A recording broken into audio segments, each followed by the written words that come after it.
Bismillahir Rahmanir Rahim.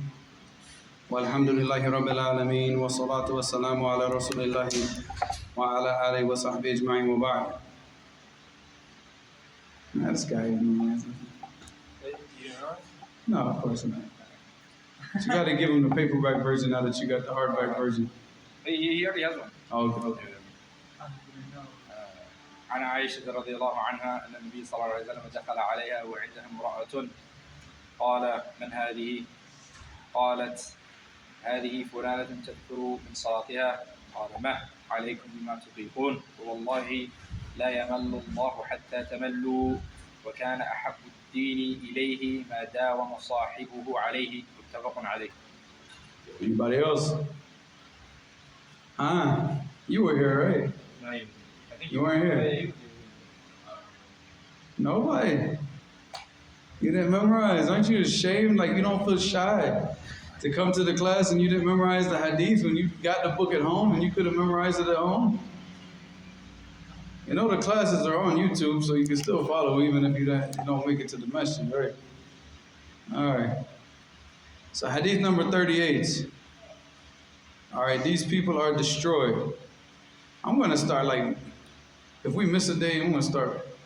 That's another thing that we have to discuss tonight. We have to discuss the schedule. When we're doing the classes, that way the schedule's clear. My son writes that up and posts that on the internet. And then what classes we're doing at what times and how we're doing it, inshallah. And then whatever other issues that we got to discuss, inshallah. All right, so hadith number 38, these people are destroyed. It's a short hadith. Anybody can memorize this hadith. All right, Yusuf could memorize this hadith. All right. عن ابن مسعود رضي الله عنه أن النبي صلى الله عليه وسلم قال هلك المتنطعون قالها ثلاثا رواه مسلم. That's it. عن ابن مسعود رضي الله عنه أن النبي صلى الله عليه وسلم قال هلك المتنطعون قالها ثلاثا رواه مسلم. Got it? All right, inshallah, tomorrow. Maybe not, because you're not going to be here tomorrow. All right. So this hadith is reported on the authority of Ibn Mas'ud. And he said that the Prophet ﷺ said, Halaka al-mutanatti'un. All right, so halaka, it means what? Destroyed art. Yeah, they'll be destroyed. May they be destroyed. Al-mutanatti'un, what are they? Halaka, is that like dua? Because you said may they be destroyed? Or like they are destroyed? Yeah, no. It could be both.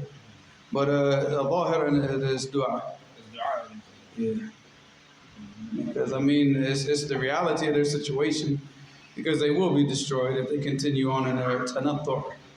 But if with or without the dua, it's just the reality. Because once you understand what the meaning of a tanattu' is, what does it mean? Earlier I was reading because I don't know. I'm going based on the English one I read earlier. Like those who are. Don't rely on this translation. I don't know. It's الذي يتشدد في غير موضوع التشدد. they ويتعمق في غير في موضوع لا لا يكون فيه تعمق فيه ولا تشدد فيه. So it's like how can you explain? Like they go deep into things and they're very severe in matters where there's no need to be severe in those matters. Like for example, if a person there's certain times when you have to be, tough against people, and there's other times where that's not necessary. And there's times when there's times where you have to go deep into issues, and there are other times where that's not necessary. But these people, they don't have that type of tamayyuz. They don't know how to distinguish.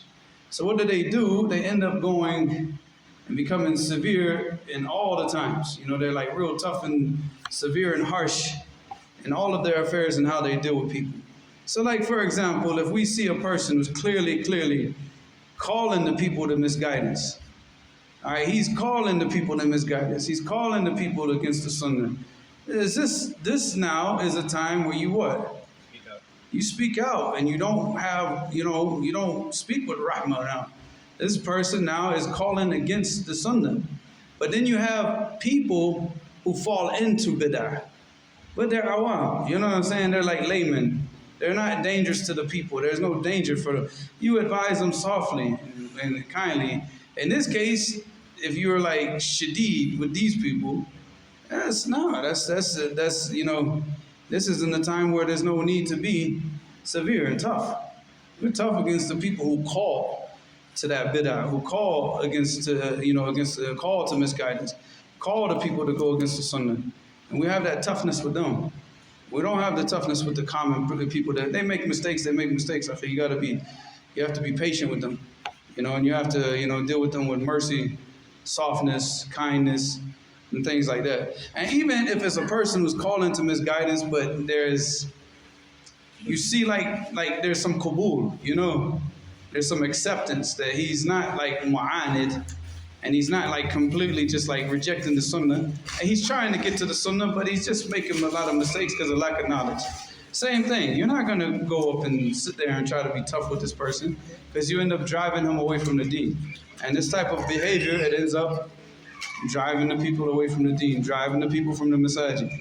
So this is not the type of behavior that's befitting of the believers. There is time when a person has to be tough. And you be tough on the battlefield. And you're tough against the people that are like, you know, obstinately calling to bid'ah and they're rejecting the truth, they're rejecting the sunnah. You know, you be tough against these people, but the rest of the people, and then you see like a lot of the people now, they've gone deep into issues where it's not for them to go deep into. And a lot of the times it's because of what? Yeah, it's lack of knowledge. So you get some dudes that go overseas, study for 9 months, 2 years, whatever, you know, he sits overseas for a little bit, not even, maybe 3 years at the most. And then he comes back to, comes back to give dawah, and he starts warning against everybody and their mamas. He's this, and he's that, and he's this, and they're not teaching the people anything. So this type of foolishness and this type of behavior is that this type of behavior stems from somebody who did not benefit from the ulama. He did not benefit from the ulama. Because the ulama, they're what? Warathatul anbiya. And was this the way that the anbiya used to give dawah? To go back to their people and start warning against people? Or to be patient with them and try to teach them and give them knowledge and build the foundation of ilm and knowledge with the people? What was the path of the anbiya? Yeah. I mean, in the time but in the beginning, I'm saying. Like right now, I go back to, when I came back to America. All right, I've been gone for 21 years, right? So I go to Jacksonville. Now Jacksonville, khalas, man, they don't even know what Arkan al-Iman, Arkan al-Islam. I'm going to go and start refuting this person and refuting that person and refuting, or do what I do? I got to be patient and teach the people. Start to build a foundation of knowledge with the people. You know, you have to build a foundation. You have to start from zero. But the people, because they sit and they see certain things overseas, and they try to go back and they try to mimic that one thing. No, if you sat with the ulama, really sat with the ulama, and really benefited from the ulama, you benefit from their behavior and their ways of giving dawah and their patience with the people. When we sat with the sheikh, we saw nothing but patience. Like he had the highest level of patience. I could never have the level of patience that he had with the people. I couldn't. Yeah. And even, you know, in the time of Sheikh Mubal had to deal with a lot of stuff, man. Yeah, people try to kill him. People, if they could, whatever they could do to him, if they had the opportunity, they would do it. You know, and it's just, you know, he's inside. It's not like, you know, it's like, oh, there's government protection. There's nothing there to protect him. There's only one to protect him. That's Allah. You know? So, I mean, that happened one time with Sheikh Yahya, Allah yafadhu. He was going in the tariq, and I can't remember what he was going for, if he was going for Umrah, but he was going out of Damaj into the tariq of Sa'dah. And then a woman stopped the car. And just a random woman. She stop. Is the sheikh in there? Yes. Tell him go back, because there's people over there, you know, they're setting up, they're waiting for the car to go by to kill him. You know? But you see how Allah protected him? Some random woman just ran out to the street and stopped the car.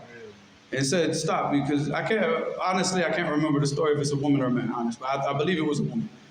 I'll go back and double check with the story, But you see, the protection. Allah protects, Allah protects them. It's only Allah protects them. But I mean, they have patience. They dealt with all the stuff that they dealt with. If you don't have patience, then, da'wah is not for you. It's not for you. Teaching the people is not for you.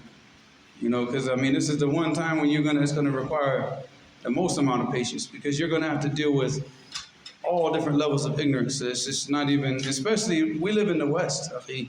We're here with people that did not grow up in the Islamic culture, did not grow up listening to the ulama, did not grow up, reading Al-Arba'in al-Nawawiyya and reading the Quran, listening to the Quran, hearing the Quran. And you got to have a lot more patience with the people here than you have with the people in other places, because you got people that grew up and they understand, but they reject it. That's different. You deal with him differently, because he's rejecting it and he knows. He knows, but then you got people, they don't know. You can't come here and start treating the people in America like they know what's going on. They don't. You got to build that foundation with the people first. So all that tanattu' and, just being very harsh with the people and trying to make matters difficult for them. What did the Prophet ﷺ say? In the deen what? In the deen yusr. وَلَنْ يَشَاهَدَ الدِّينَ أَحَدٌ إِلَّا غَلَبَهُ. Is it the next hadith or what? 39. Oh, it's the next one? Oh, there you go. So that's the hadith for tomorrow. I was gonna say we could also do this hadith too, since No, it's daily hadith. Even though we're not doing it daily, the whole purpose was to read one hadith a day. So I'm going to stick with the purpose of the book. All right. So any questions? Nothing.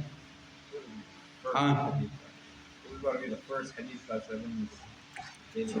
First hadith what? The first daily hadith class I'm going to miss tomorrow, because I work all day tomorrow. You're going to miss the daily hadith and the beginning of the seeking knowledge. Shame on you, man. I need to wait one. سبحانك اللهم وبحمدك أشهد أن لا إله إلا أنت أستغفرك وأتوب إليك